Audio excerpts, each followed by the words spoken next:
Train में चना चाट वाली।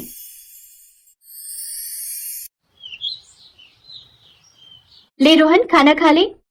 नहीं दीदी, पापा आएंगे ना, हम तभी साथ में खाना खाएंगे।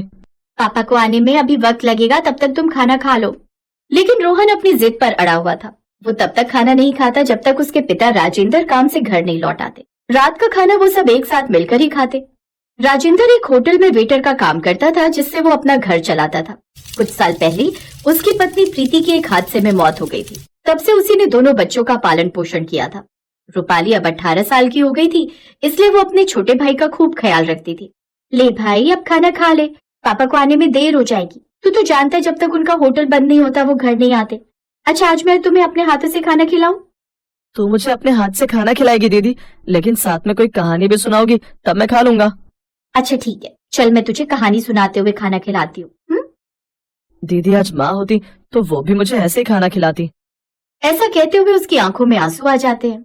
रो मत रोहन, माँ ऊपर से तुझे दुखी होते हुए देखेगी तो उसे कितना बुरा लगेगा। तुझे पता है रोहन, माँ बहुत ही अच्छा खाना बनाती थी। सच में दीदी?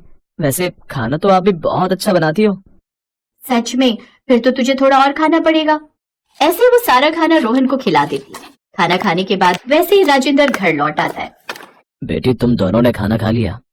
पापा, मैंने रोहन को खाना खिला दिया है, बस अब मैं रह गई हूँ। मेरी बच्ची मेरे इंतजार में कब से भूखी बैठी है। चल अब जल्दी से खाना खा लेते हैं। और सुन, ये भी प्लेट में डाल कर ले आई हो। ये क्या है पापा? चना चाट है, मैं होटल से लेकर आया हूँ। अरे वाह, चना चाट, फिर तो मैं भी खाऊंगा। हाँ, तुम्हारे लिए भी लाया हूँ। चल अब जल्दी से आजा। अब वो तीनों होटल की बनी हुई चना चाट साथ में खाते हैं। वो सब खाकर वो सो जाते हैं। फिर अगली सुबह, पापा आज भी होटल से आते वक्त आप चना चाट लेकर आना। ठीक है बेटा। राजेंद्र काम पर चला गया, लेकिन शायद उस दिन किस्मत को कुछ और ही मंजूर था। राजेंद्र जिस होटल में काम करता था उसमें आग लग जाती है। वो आग बड़ी ही भयानक थी और उस आग में सारा होटल जलकर खाक हो जाता है। हे भगवान, ये आग कैसे लगी मालिक?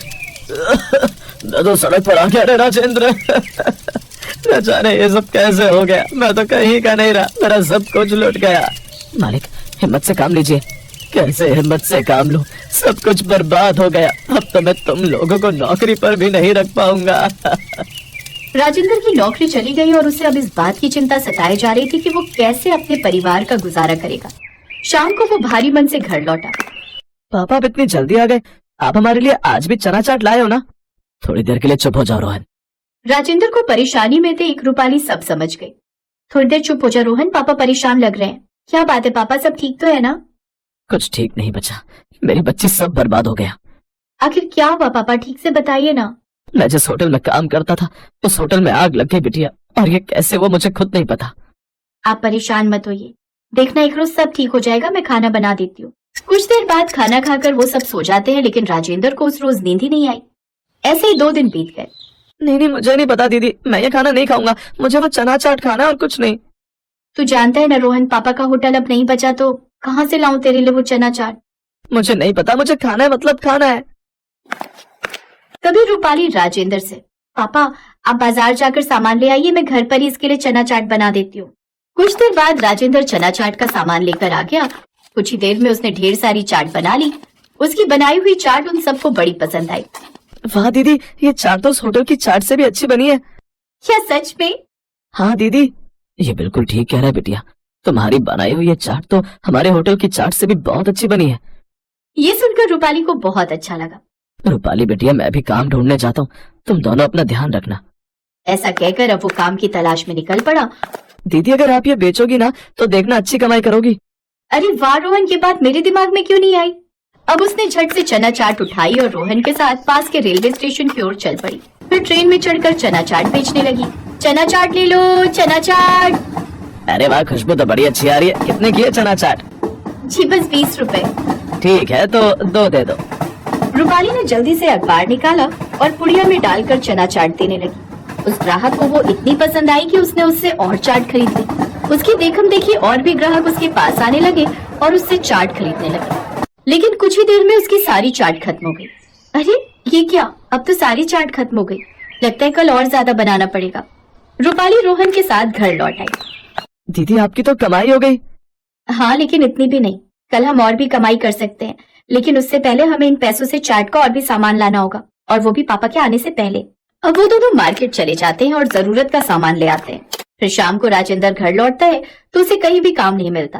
खाना खाकर वो सब फिर से सो जाते हैं। फिर अगली सुबह राजेंद्र फिर से काम की तलाश में निकल जाते हैं। उनके जाते ही रूपाली भी जल्दी से वो एक बार फिर रेलवे स्टेशन की ओर निकल पड़ती है, जहाँ ट्रेन में चढ़ते ही ग्राहक फिर से उसके पास आकर उससे चना चाट मांगने लगते हैं। अब वो एक बार फिर से उनको चना चाट देती है। एक एक कर और भी ग्राहक उसके पास आने लगते हैं और देखते ही देखते ग्राहकों की भीड़ और भी बढ़ जाती है। वाह, क्या बढ़िया बनाया है तुमने, मजा आ गया, ऐसी चाट तो हमने आज तक नहीं खाई। अब एक एक कर उनके पास और भी ग्राहक आने लगे और कुछ ही देर में वो उसकी पूरी चाट बिक जाती है। उस दिन उसकी पूरी 700 रुपए की कमाई होती है। अरे वाह रोहन, आज तो कल से भी अच्छी कमाई हुई है। अब तो देखना हमारा काम कितना अच्छा चलने लगा है। अगर यही काम चल निकला ना तो अपनी तो बल्ले बल्ले है। पापा को भी फिर काम के लिए इधर उधर नहीं भटकना पड़ेगा। शाम तक वो दोनों घर लौट आते हैं और ऐसे ही अब ये काम वो अगले कुछ दिनों तक करते हैं। लेकिन फिर एक रोज, इतने दिन हो गए कहीं भी काम नहीं मिल रहा, महीना खत्म होने को है, घर में राशन पानी भी खत्म होने वाला है। ऐसे में मैं अपने बच्चों को क्या खिलाऊंगा? अब कहीं कुछ काम नहीं मिल रहा तो क्यों न मैं स्टेशन पर जाकर कुली का ही काम कर लूं। कम से कम कुछ पैसे तो आएंगे जिससे मैं घर में राशन पानी ला सकूं। अब राजेंद्र स्टेशन पर ही कुली का काम करने लगता है, जिससे उसे शाम भर में 200 रुपए की कमाई होती है, जिन्हें लेकर वो घर आता है और थोड़ा सा आटा और चावल भी ले आता है। अरे ये क्या, घर में तो राशन खत्म हो गया था, फिर ये इतना सब सामान कहाँ से आया रूपाली? वो पापा, मैंने थोड़े से पैसे जोड़े थे, जब आप घर खर्च के लिए पैसे देते बस उसी से ले आई। ऐसा कहकर वो बात वहीं खत्म कर देती है। लेकिन फिर अगले दिन वो राजेंद्र के काम पर जाने के बाद फिर से चाट लेकर ट्रेन की ओर निकल पड़ती है और चाट बेच रही होती है। चाट ले लो, चाट। तभी उस ट्रेन में राजेंद्र भी सामान लेकर चढ़ता है। वो रूपाली के पास ग्राहकों को देख लेता है, साथ ही वो देखता है कि कैसे एक के बाद एक कई सारे ग्राहक उसकी बनी चाट खरीद रहे होते हैं। कुछ ही देर में उसकी सारी चाट बिक जाती है। रूपाली तो यहाँ ये सब? पापा जी आप वो मुझे माफ कर दीजिए पापा। उस रोज मैंने चना चाट बनाई तो उसे यहाँ आकर बेचने की सोची तो सबको बड़ी पसंद आई और फिर मैंने ये काम शुरू कर दिया ताकि मैं घर खर्च में आपका हाथ बटा सकूं। और पापा, जो राशन कल इतना सारा घर में आया था ना, वो सब दीदी अपनी इसी मेहनत की कमाई से लाई थी। दीदी ने कुछ गलत नहीं किया, वो तो बस आपका दुख कम करना चाहती थी। ये सुनकर राजेंद्र को अपनी बेटी पर बड़ा गर्व हुआ। मुझे नहीं पता था मेरी बेटी इतनी बड़ी हो गई। मुझे तुझ पर गर्व है बेटी। ऐसा कहकर उसने अपनी बेटी को गले से लगा लिया।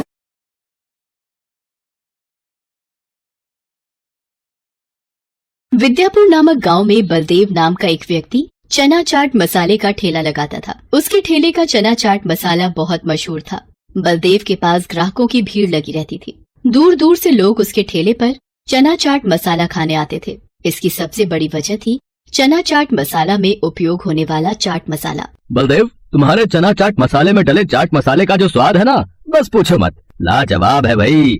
एक बार खाओ और उंगलियां चाटते रह जाओ। बिल्कुल भाई बलदेव, तुम्हारे चना चाट मसाले में कुछ अलग ही स्वाद आता है।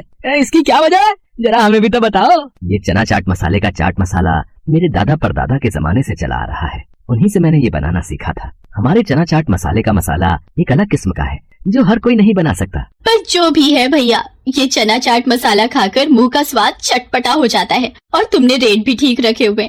10 रुपए प्लेट में इतना बढ़िया चना चाट मसाला खाने को मिलता है, वरना आजकल इस महंगाई में इतना महंगा देते हैं और खाने की चीज का स्वाद बिल्कुल बेकार होता है। मैंने अपने पूर्वजों से यही सीखा है, बढ़िया बना खिलाओ, भले ही सस्ते में खिलाओ। लोग पीठ पीछे तुम्हारी तारीफ करें, कुछ ऐसा कर दिखाओ। लोग बलदेव की बात को सुनकर बहुत खुश होते हैं, और हो भी क्यों ना, 10 रुपए में उन्हें इतना बढ़िया चना चाट मसाला खाने को जो मिल जाता था। इसी तरह से लोग आते और बलदेव के चना चाट मसाले की तारीफ करते। ऐसे ही एक दिन बलदेव जब अपने ठेले पर काम कर रहा था, एक बूढ़ा व्यक्ति बलदेव के ठेले पर आया और उससे बोला, भैया मैं बहुत दूर से आया हूँ, मैं बहुत परेशानी की हालत में हूँ। मेरी पत्नी का कुछ वर्ष पहले ही देहांत हो चुका है और मेरे बेटा बहू ने मुझे घर से निकाल दिया। तब से मैं दर दर भटक रहा हूँ। क्या मुझे तुम्हारे पास कोई काम मिलेगा? अरे बाबा, आप परेशान मत होइए, आपको मेरे पास काम, रहना, खाना, पीना सब मिलेगा। आप यूँ हाथ मत जोड़िए। तुम्हारा बहुत बहुत शुक्रिया बेटा, तुमने मेरी इतनी बड़ी सहायता कर दी। मुझ दर दर भटकते बूढ़े आदमी को सहारा दे दिया। उस दिन से वो बूढ़ा व्यक्ति बलदेव के पास ही रहने लगा।